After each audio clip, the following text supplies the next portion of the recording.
Hi everybody, and welcome back. I'm Bricks, and I'm beyond excited that this will be my last video before I start my attempted thru hike of the Appalachian Trail in the next week. Before I go though, I want to finish this last episode of the three-part series on the equipment that I'm bringing with me when I start the AT. Today specifically, I'm going to share with you the remaining essential items that I'm bringing with me on my AT thru hike, and the additional luxury items that I'm affording myself to also bring along. I've time-stamped each of these subjects in the description below in case you'd like to jump ahead. First though, I'd like to talk about the 10 essentials of backpacking. The 10 essentials are actually systems or categories of items that everyone should have with them whenever they're in the backcountry, whether you're backpacking or camping. There are numerous websites out there and even other videos like this one that explain the 10 essentials in detail, so I won't go too in-depth into them. However, in short, the 10 essentials are the essential items that you should have for safety and emergencies against the elements while you're backpacking or camping.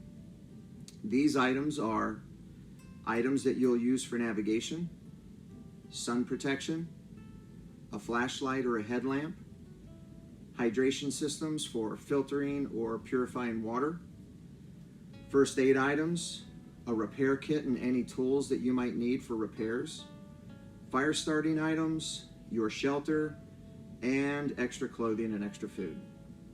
We've already covered shelter and extra clothing in my first 2 episodes in this series. Shelter is part of the big 3 items that I discussed in episode 1 of the equipment that I'm bringing with me on the AT, and I shared my list of clothing items in episode 2. I posted the links to those episodes in the description below in case you haven't already seen those episodes. So today, I'm going to focus on the remaining 8 essential items, plus a couple of additional items that aren't part of the 10 essentials, but are just as important to me. These are hygiene items and eyewear, such as reading glasses or contacts. That being said, let's get started. These are the essential items and luxury items that I'm bringing with me on my attempted thru hike of the Appalachian Trail. First, navigation items. Navigation items are things like maps, compasses, GPS devices, personal locator beacons, and communicators. So for navigation, my primary tool is my iPhone. Navigation on the AT is actually pretty easy because it's so well marked. However, it is important to know my location along the trail for things like water sources, shelters, camping areas, or towns for rest or resupply. For that, I've chosen 2 applications: the Far Out application, formerly known as Guthook, and AWOL's Guide to the AT. Far Out is pretty well known among the hiker community, and AWOL's Guide is practically a Bible for hiking the AT. Again, there are numerous websites and videos out there that already explain both Far Out and AWOL's Guide, so I won't go too in-depth into them. But for those that aren't familiar, they both can be used to view a layout of the AT, including mileage, elevation, and waypoints along the way, like water sources, shelter areas, camping sites, and towns along the way. They both also include information about places to stay, shuttles, restaurants, and other services while in or near towns. I have both of these installed as applications on my iPhone. The key difference between the 2 is that you can actually navigate using the Far Out app even when your phone's in airplane mode, whereas AWOL's Guide is primarily a reference application. Both are great references though. I will use Far Out primarily to verify my location along the AT as I hike because of its navigation ability, but I will use both Far Out and AWOL's Guide as a cross-reference for waypoints along the way to make sure I'm aware of all of my options for sources and towns. I'm also taking along the Garmin InReach Mini as my personal locator beacon and as a way for me to text with my wife Twinkle in those times when I don't have cell phone signal. Since this is a Garmin, this is also my backup navigation system. My final piece of navigation is my Garmin Fenix 6 watch. I could use my watch to navigate also, but I'll primarily be using my Fenix for hiking data each day for things like distance that I've walked, steps that I've taken, elevation changes, and even the calories that I've burned. As far as sun protection goes, it's pretty simple. It includes a pair of native sunglasses that I've practically had forever, and a simple tube of sunscreen and lip balm. For lighting, I have a Black Diamond Spot 350 headlamp. This is not a rechargeable headlamp, and so I will have to bring along an extra set of batteries, which I will store in my repair kit. But this headlamp has all the standard features of pretty much most headlamps, like an adjustable light for intensity and a red light so that my light doesn't disturb other hikers at night while I'm at shelters. My primary hydration system is the Katadyn Be-Free water filter. I selected this filter over the Sawyer Squeeze because of its flow rate. I will use the collapsible bottle that comes with it as my dirty water bottle. I'll fill this in water sources along the trail, and then I will filter it into a 1 liter bottle like this one that will be my clean water bottle. I can also drink directly from the filter if necessary. This setup means that I'll be able to carry up to 2 liters of water at any given time.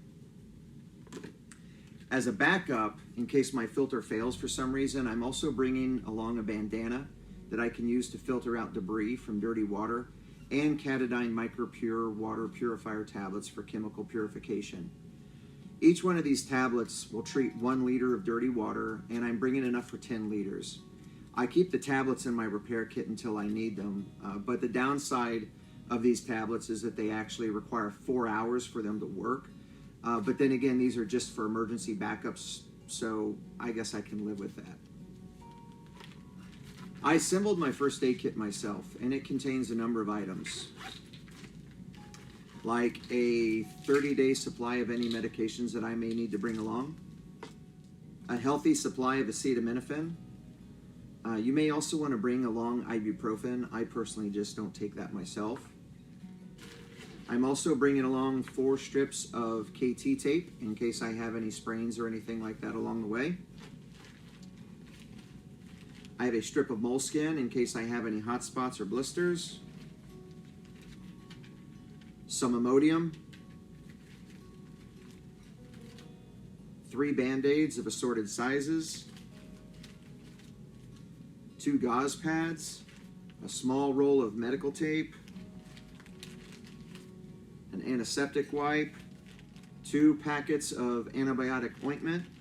I have a small Z-Pax utility knife. This has scissors, a file, and tweezers in case I need them. And the last item in my first aid kit is a whistle.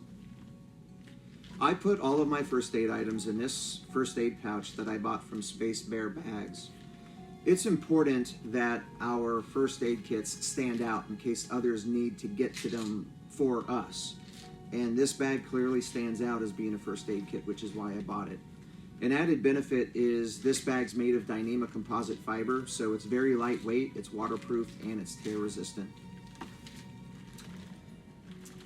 My repair kit is anything that I may need for quick repairs, as well as any tools that I bring for those repairs. For me, this includes my bench-made pocket knife, a ShamWow cloth that I use to wipe condensation off of the inside of my tent. I can wipe it down and then wring this out and it dries quickly. Inside the bag, I have a length of paracord, otherwise known as 550 cord. A fun fact about 550 cord, it's called that because of its tensile strength, meaning that it takes 550 pounds of force in order to break this. You may never know when you need an ink pen, so I'm bringing one along as well. I've wrapped several passes of duct tape around it that I can use for quick repairs on anything like my tent or any clothing repair items. My repair kit also includes a 42mm cap from Ceanoc Outdoors for my Katadyn collapsible bag. This was actually a pretty good find for me. Katadyn doesn't include a cap for the collapsible bag, only the filter. So this means that if you're confronted with freezing temperatures, you're required to insulate both the bag of water and your filter at the same time. The problem is I've found that the Katadyn cap is a little flimsy and it can come undone, which means if it's being stored, it can leak all over things that you don't want to get wet. So having this extra cap will allow me to cap the water bottle after I remove the filter so that I can put the water filter inside of a baggie and put it in my pocket to keep it warm or to keep it from freezing. And since my collapsible bag has a cap on it, I can put this inside of a sock or inside of my quilt without having to worry about it leaking. Finally, the remaining items in my repair kit are some patches for repair that came with my Thermarest mattress. I have an Allen key to adjust my Black Diamond Alpine Carbon Cork trekking poles if needed, plus any extra batteries that I might need. For my fire starter kit, I have a standard Bic lighter, and I have some cotton swabs that have been soaked in petroleum jelly. I have the cotton balls in a separate baggie to keep them from getting anything else messy. And now onto my food items. I'm not covering what food I'll be packing specifically in this video, but for essentials, everyone should consider packing a bit of extra food as part of their 10 essentials in case any of your plans goes awry. This could mean maybe a couple extra protein bars or even an extra hiker meal. For my cooking setup, I have a Toaks 750 milliliter titanium pot, includes a lid.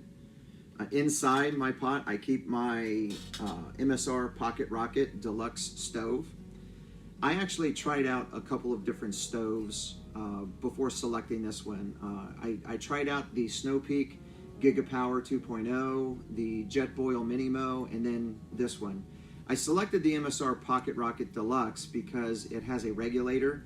It was the lightest of the 3 stoves that I tried, and it has a wind deflector. So even in high winds, I can get 15 boils out of this with just a small can of fuel. I also keep a marker with my cook system to put hash marks on my fuel can to keep track of each boil after I cook, so that I know approximately how much fuel I've used and to help plan when I need to buy another can of fuel. Along with my cooking pot, I have a cloth from Norwex. This is a really interesting cloth that I found because it contains a substance that's already embedded within the cloth, and so with just water I can wipe out my stove or any other eating utensils, and it's antibacterial, so it helps me clean my stove along the way, and it means that I don't have to bring any soap or anything of that nature. So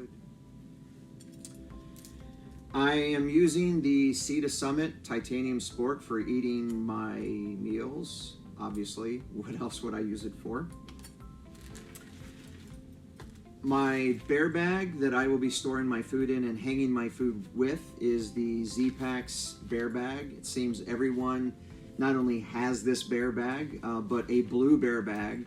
So I've marked my bag with reflective tape so that I can easily identify it after I've hung it, in case there are any other hikers' bags just like mine hanging near it.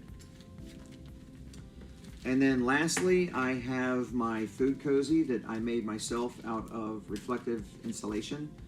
My cook pot is primarily only going to be used for boiling water. So if I need to cook something like Knorr rice sides or pasta sides or instant mashed potatoes, then I'll place the food in a freezer Ziploc bag, add the boiling water, and then I will let it heat soak inside the koozie until it's time to eat it. So on to my poop kit. Just like other backpackers and bears, I poop in the woods. And so for that, I have the Deuce trowel shovel and some hand sanitizer and wipes. Remember, everybody, leave no trace standards. Make sure that you dig your cat hole 6 to 8 inches, at least 200 feet off the trail, away from camps and away from water sources. Cover your mess before you leave and pack out anything that didn't come out of your body. And for my hygiene kit, I have a small tube of toothpaste. This will allow me approximately 2 weeks of brushing, if I'm brushing twice a day, which I will be. I have a small travel toothbrush, a small container of floss because it's important not to neglect your gums, and I have a small standard comb. And that pretty well does it for my hygiene items. Last of my essentials are my glasses. So I require glasses to read, and so I looked at bringing my glasses case, but instead I used a crystal light container. The crystal light container is really easy. It weighs less than an ounce, or maybe right at an ounce. But my glasses could still rattle around inside, so I put my glasses inside a piece of reflective foam insulation, along with a microfiber cloth to clean my glasses and the glasses themselves. So this will help keep them secure as I move along, and they don't rattle, and the lid helps keep them pretty secure. So that's it for my essential items. We're going to go ahead and move on now, and we're going to look at my luxury items. The first of my luxury items is my foam sit pad. This one is from Z-Packs, but there are multiple brands out there similar to this. This gives me something comfortable to sit on besides rocks, or I can lay it down so I don't have to sit in dirt or mud. My second luxury item is my collapsible cup from Sea to Summit. This is for my morning coffee, which I can't live without. My third luxury item is a massage ball. This is the Orb Extreme Mini. I bought it from REI. It's very hard and dense, but it weighs less than 2 ounces, and it's specifically for rolling out any sore muscles or knots that I might have after a long day of hiking. My fourth luxury item is my Z-Packs umbrella. For those of you who saw my video of my final shakedown hike, you know that I wrestled with bringing this. And I'll be honest, I'm still not 100% sold on it, but I'm bringing it anyway. Hopefully these 7 extra ounces will be worth it. I did, however, ditch the Z-Packs hands-free umbrella clamp in favor of the Gossamer Gear hands-free clamp.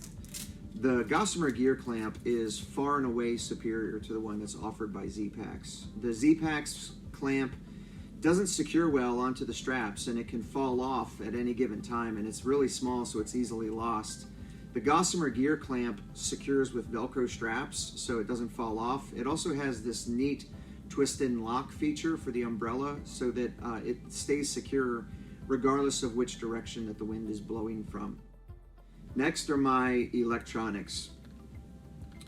I already mentioned that I'm bringing my iPhone 13 as my primary source of navigation, but it's also how I shoot photos and videos along the trail.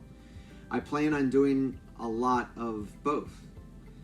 Since I will also be using my Garmin inReach Mini and my Garmin Fenix watch daily also, it's important to me that I have enough battery backup power, and for that I'm bringing along this Anker 20,000 milliamp hour battery pack. This has 2 USB ports, so I can charge 2 items at once with it. My devices require 3 separate cables though, and so I have a cable for my watch, my Garmin inReach Mini, and my iPhone. I did opt for the 6-foot cables for my iPhone and my inReach, just in case there are any outlets that are hard to reach while in town or hostels, so I wanted to make sure I have sufficient length of cord. My charger is the Anker dual USB 24-watt charger. With this, I can charge 1 device at 24 watts or 2 devices simultaneously at 12 watts, so they charge really fast.